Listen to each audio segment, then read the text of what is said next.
Hello guys, welcome back to my channel. आज की इस वीडियो में हम शेर शाह को कवर करेंगे। 15 दिन का समय है, 1540 से 1545 ईस्वी। सूर साम्राज्य का संस्थापक अफ़गान वंशीय शेर शाह सूरी था। तो सूर साम्राज्य किसने स्थापित किया? तो शेर शाह सूरी, जो कि अफ़गान वंश का था। Doctor KR. कानूनगो के अनुसार हरियाणा प्रांत के नारनौल महेंद्रगढ़ स्थान पर इब्राहिम के पुत्र हसन के घर वर्ष 1486 में शेर शाह का जन्म हुआ। तो शेर शाह का जन्म कब हुआ? 1486 ईस्वी में। और किसके पुत्र? इब्राहिम के पुत्र हसन के घर में। और ये कहाँ पर हुआ? तो हरियाणा प्रांत के नारनौल यानी महेंद्रगढ़ स्थान पर। फिर है परमात्मा शरण का विचार है कि शेर शाह का जन्म वर्ष 1472 ईस्वी में हुआ था।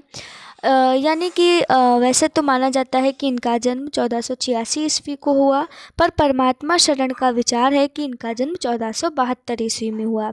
अगर बात करें इनके बचपन के नाम की, तो बचपन में इनका नाम था फरीद खां। यह सूर वंश से संबंधित था। और इनके पिता हसन खां जौनपुर राज्य के अंतर्गत सासाराम के जमींदार थे।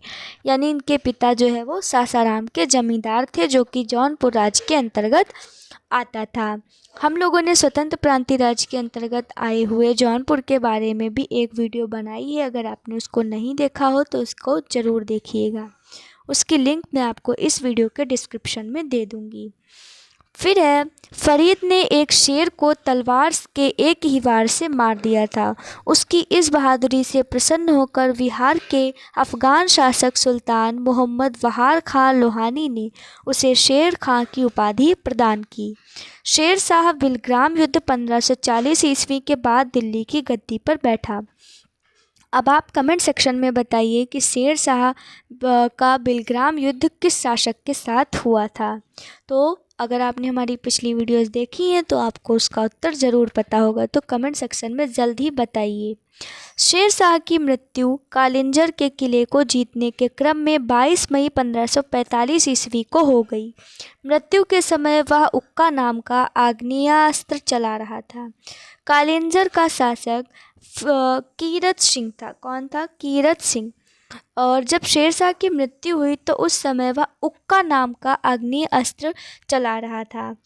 फिर है हिंद तथा ईरानी वास्तुकला के समन्वय का प्रथम उदाहरण है शेर शाह का मकबरा, जिसे सासाराम में झील के बीच ऊंचे टीले पर बनवाया गया। रोहतासगढ़ किला ए कोहना दिल्ली नामक मस्जिद का निर्माण शेर शाह के द्वारा किया गया था। शेर शाह ने रोहतासगढ़ के दुर्ग एवं कन्नौज के स्थान पर शेरशूर नामक नगर बसाया। शेर शाह का उत्तराधिकारी उसका पुत्र इस्लाम शाह था। शेर शाह ने भूमि की माप के लिए 32 अंक वाला सिकंदरी गज एवं सन की डंडी का प्रयोग किया। शेर शाह के समय पैदावार का लगभग 1/3 भाग सरकार लगान के रूप में वसूल करती थी। शेर शाह ने सोने के सिक्के जैसे अशरफ, चांदी का सिक्का रुपया 178 ग्रेन और तांबे का दाम 380 ग्रेन नामक सिक्के चलाए। चांदी का रुपया सर्वप्रथम शेर शाह ने जारी किया। चांदी के रुपये तांबे के दाम का विनिमय अनुपात 1:64 का था। शेर शाह के समय तांबे के अन्य सिक्के थे अधोला, पावला, दमड़ी और जीतल। कबूलियत एवं पट्टा प्रथा की शुरुआत शेर शाह ने की। तो पट्टा प्रथा की शुरुआत किसने की थी? तो शेर शाह ने।